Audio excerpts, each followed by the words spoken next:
A matemática é considerada vilã para muitos estudantes. O problema pode estar no aprendizado, por causa de transtornos ou simplesmente por não entender mesmo. Os alunos acabam ficando com medo e até rejeição à matemática. Quem conversa com a gente sobre esse assunto é a professora do curso de Pedagogia, Sônia Campos. Tudo bem, Sônia? Olá, tudo bem? Tudo jóia. Então, nós estamos realmente aí, né, com essa incumbência de sanar um pouquinho, né, do que é a matemática aí para os alunos e também para nós profissionais da educação, porque a matemática ela assusta realmente e tanto no curso de Pedagogia a gente encontra às vezes até os próprios alunos, né, preocupados com essa atuação. Com a parte da matemática. Com a parte da matemática. A gente percebe até que existe uma resistência a cursos de tecnologia, que são cursos que hoje têm muitas vagas abertas no mercado, por conta do medo da lógica e da matemática, né? Já é um receio que vem lá do ensino básico mesmo. Então, na verdade, o ensino básico, que é a base nossa, né, da matemática, até a gente costuma brincar que o aluno ele vem dentro de um conhecimento matemático muito lúdico, né? Porque a matemática na base, então o professor às vezes ele dança mais, brinca, né? Traz algo lúdico para a criança e que a matemática se torna um tanto como se fosse uma brincadeira, né? Leve. Isso, fica mais leve. Mas quando ele ingressa, né, já no ensino fundamental, séries finais, ou no ensino, né, médio, que vem por aí, ele já começa a se assustar com a matemática, porque aí o professor já começa aquele caderno quadriculado, né, já começa a ter outros recursos que ele não estava acostumado a ter, e aí sim a linguagem da matemática começa a se tornar um pouco mais difícil da compreensão, e onde às vezes o professor, né, não para tanto mais para dar essa atenção que o aluno precisa. Lógico que a gente não está generalizando, que isso fique claro que existe o professor, né, que continua com a metodologia, entendendo que a matemática ela é realmente esse mito, né, de difícil, de complexa, mas que há necessidade sim de ter um olhar diferenciado. Professora, a gente pode dizer que não gosta de matemática quem não entende matemática?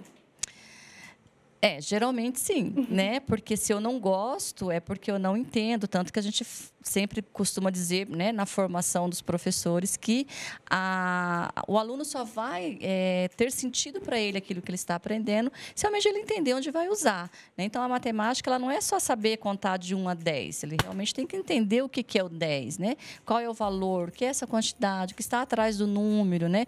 Em que local ele vai utilizar esses conhecimentos realmente na vida dele, porque o que o aluno às vezes entende é onde eu vou usar a raiz quadrada, por que eu tenho que aprender isso, né?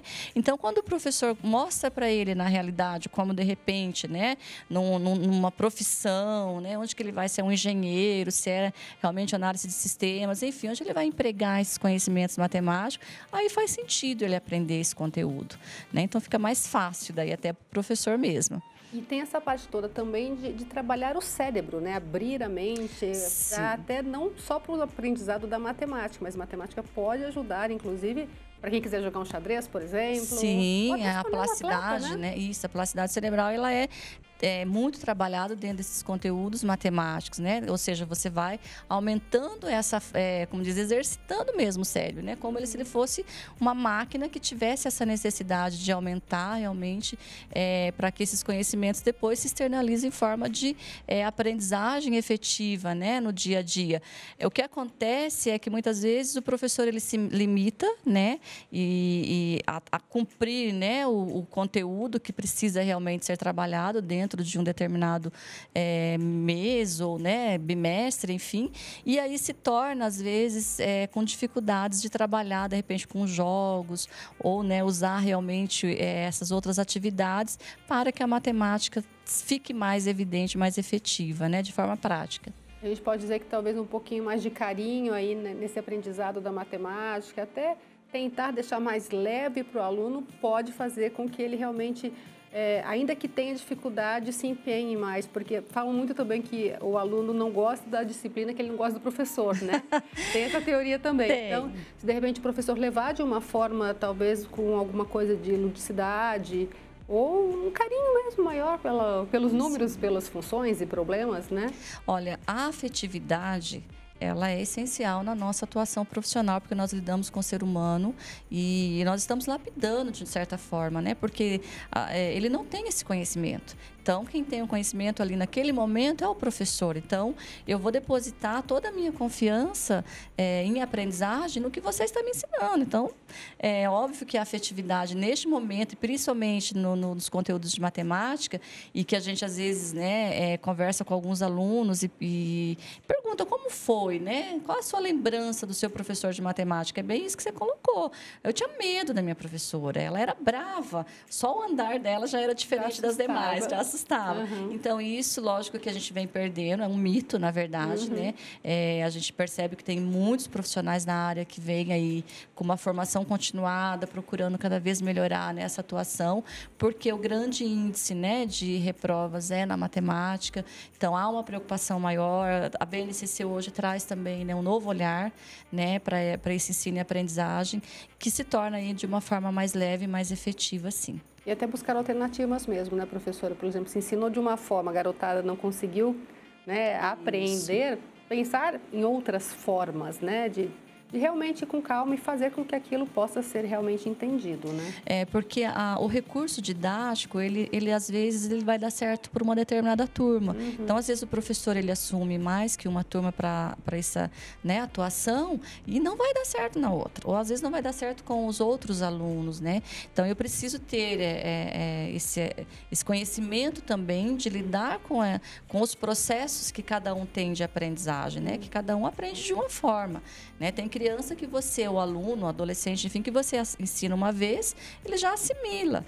Tem uns que vai precisar de 4, 5 vezes. Então, essa paciência, e a gente volta, né, na questão da afetividade, ela precisa existir, porque a necessidade de atender a todos é uma satisfação também do professor, né? De saber que todos os alunos que estão ali não estão aprendendo da mesma forma, mas estão assimilando a seu jeito o conteúdo. Agora, professora, tem alguns casos que daí ultrapassam um pouquinho a fronteira aí do entendi, não entendi, mas são alguns transtornos, algumas dificuldades que realmente é preciso de um apoio maior de médicos, talvez psicopedagogos, para auxiliar nesse processo, né? Então, só que também existe aí um cuidado muito grande, né, em relação a isso, porque às vezes o professor ele tem que entender também desses processos dos transtornos, né, para que não taxe o aluno realmente como sendo, né, um aluno com descalculia, né, ou a questão, né, de outros transtornos que envolvem a aprendizagem, porque o método dele não está sendo efetivo com aquele aluno. Então, primeiro tem que fazer, né, toda uma anamnese ou um reconhecimento, né, do que realmente está acontecendo com o aluno, para daí depois você realmente afirmar, não, precisa então de uma busca maior de outros especialistas, daí sim entra o psicopedagogo, né, com o conhecimento da área, né, dos processos de aprendizagem.